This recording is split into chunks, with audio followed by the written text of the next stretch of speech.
What if I told you that the moment you signed your credit card agreement, your mortgage papers, or even your student loan documents, you didn't just borrow money.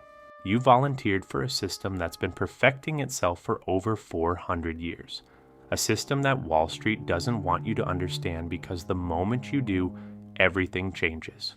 Look, I'm going to be completely honest with you. By the end of this video, you're going to see debt in a way you never have before.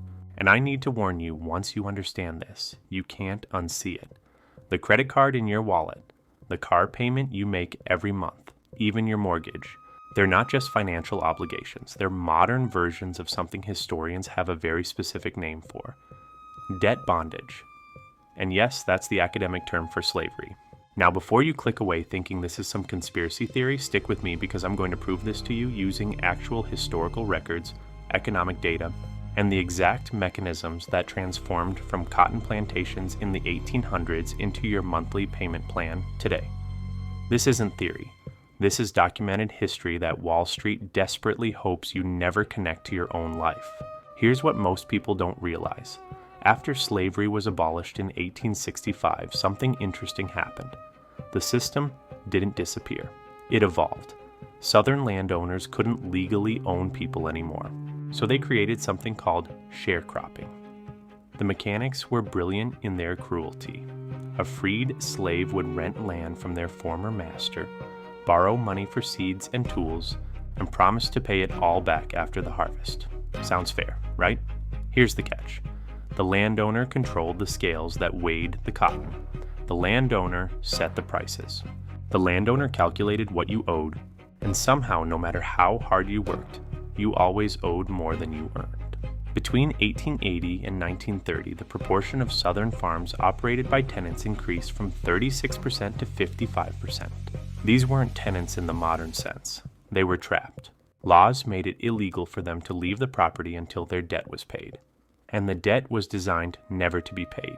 A sharecropper might start owing $200, but while they worked, the landowner would charge them $25 a day for food, shelter, and water. You'd labor from sunrise to sunset, and your debt would grow, not shrink, grow. Now here's where it gets interesting. When this system was challenged in courts, Southern judges consistently ruled in favor of white landowners against black sharecroppers. The legal system wasn't neutral, it was the enforcement mechanism. This wasn't capitalism, this was engineered bondage with a contract instead of chains. But here's what Wall Street doesn't want you to know. That exact system, those same mathematical principles, that identical structure, it never went away. It just got a marketing makeover. Let me show you how. Think about your credit card for a second. You borrow money at what seems like reasonable terms. Maybe 18% interest, maybe 24%. You make minimum payments because that's what you can afford. But here's the thing, those minimum payments are calculated to keep you in debt for decades. The average American who only makes minimum payments on a $5,000 credit card balance will take over 20 years to pay it off and will pay more than $8,000 in interest. You'll pay $13,000 to borrow $5,000. That's not a loan, that's a trap. And just like the sharecropper who couldn't leave until the debt was paid, you're locked in too. Not by law, but by necessity.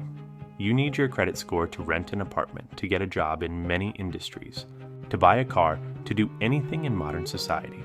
Your bondage isn't enforced by sheriffs, it's enforced by algorithms that drop your credit score the moment you miss a payment, making everything in your life more expensive and trapping you deeper.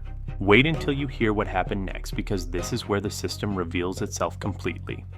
After World War II, something remarkable occurred in America. For about 30 years, debt bondage actually decreased for white Americans. Not because people suddenly became more financially responsible, but because the system changed. Full employment meant workers had options. High wages meant people could save. Strong unions meant employers couldn't exploit workers as easily. And high taxes on the wealthy meant the system couldn't just extract wealth upward forever. This wasn't luck. This was policy. And it worked. The celebrated American middle class that everyone talks about, that wasn't created by individual responsibility or hard work alone. It was created by a system that made debt bondage difficult to sustain. But then something shifted. Starting in the 1980s, unions were systematically weakened. Jobs were outsourced. to create downward pressure on wages. And simultaneously, American culture began promoting a lifestyle that required credit. You weren't just encouraged to buy things you couldn't afford. You were told that's what success looked like: the 2-story house, the new car every few years, the lifestyle, all financed on credit. This is what financial historian David Corton identified as the shift from personal debt bondage to systemic debt bondage. It's no longer one landowner trapping one sharecropper. It's the entire economy structured so that the average person cannot survive without entering debt they'll never fully escape. Now I know what you're thinking, but I chose to take out these loans. Nobody forced me, and that's exactly what the system wants you to believe. But let me ask you something. Did you really have a choice? In most of America, you can't get a decent job without a college degree. That degree costs an average of $100,000 or more. You can't commute to that job without a car in most cities because public transportation is deliberately underfunded. That car requires a loan for most people. You can't live near that job because housing prices have increased 400% faster than wages over the past 40 years, so you finance that too. At every single step, the system is structured so that debt isn't optional. It's mandatory. And here's the part that should terrify you.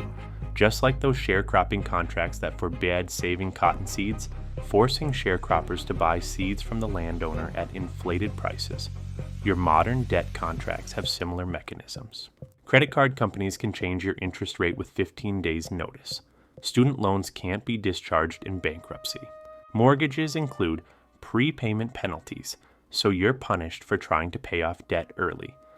The contracts are written to keep you in the system, not to help you escape it.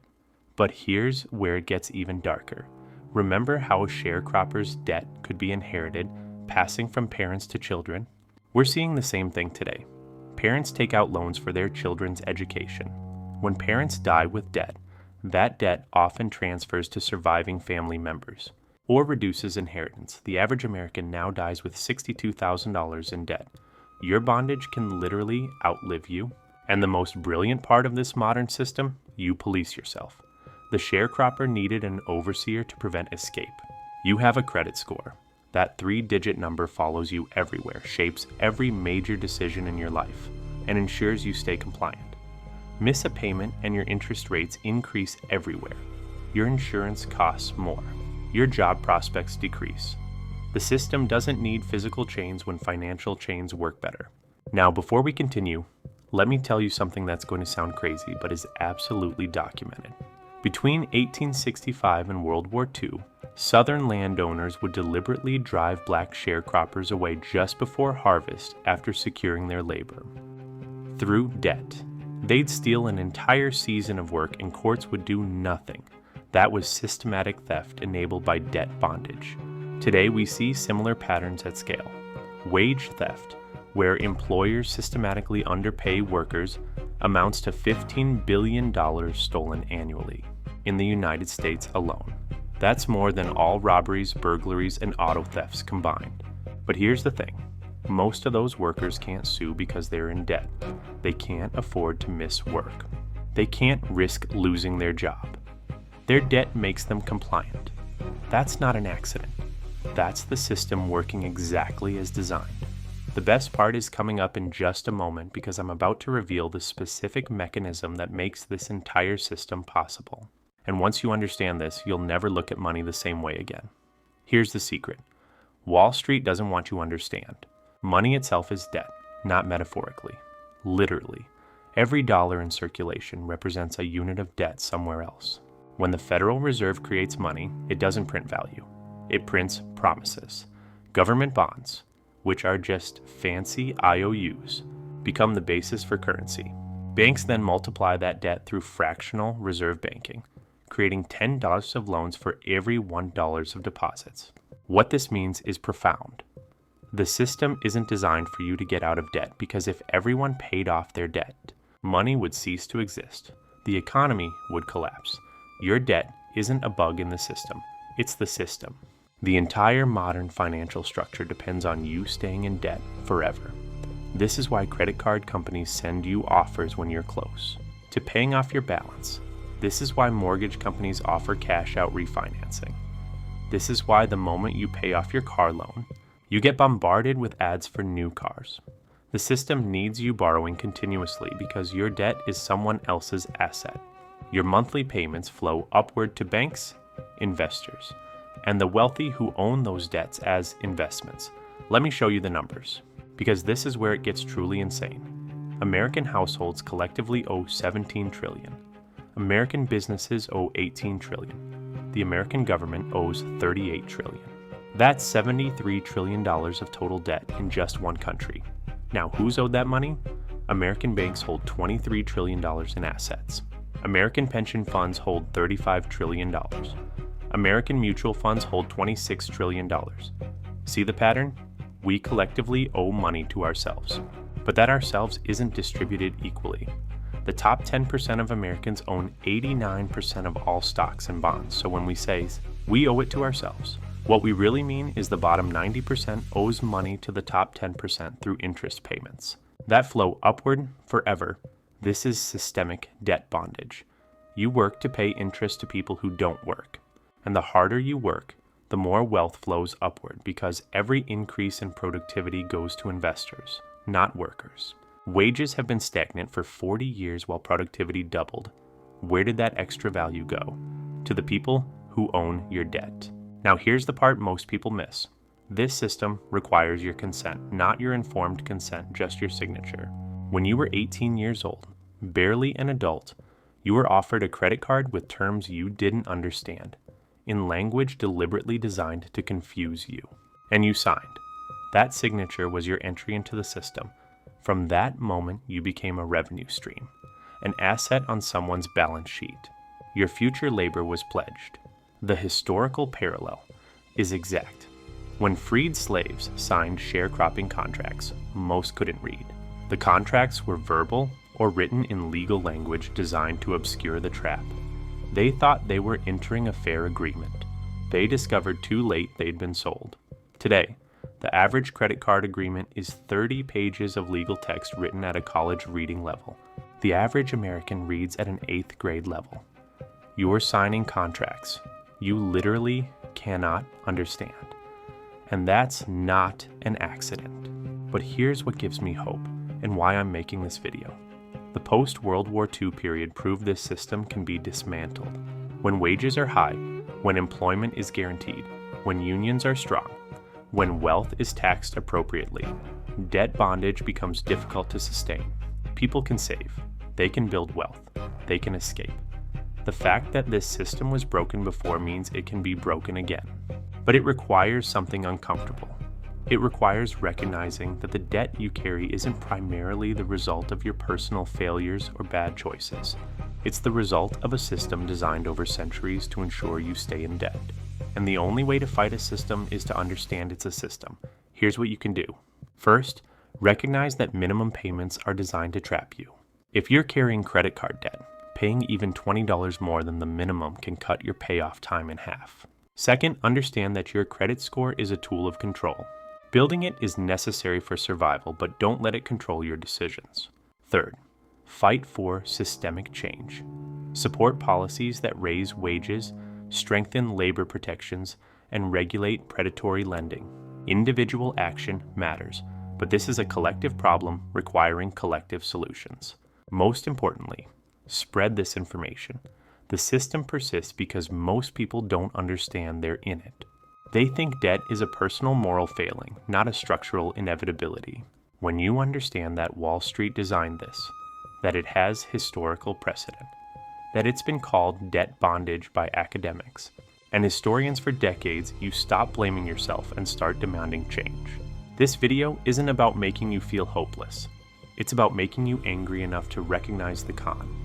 You were told to go to college, buy a house, finance a lifestyle, and that if you just worked hard enough, you'd be fine. That was a lie. The game was rigged before you sat down at the table. And recognizing that isn't giving up, it's waking up. Wall Street's dirty secret isn't that debt exists. It's that debt was redesigned after slavery's abolition to serve the same function, to extract labor and wealth from the many and concentrate it in the hands of the few. They gave it new names, new contracts, new marketing, but the mechanics remained identical. You pledge your labor. They control the terms. You can never quite pay it off.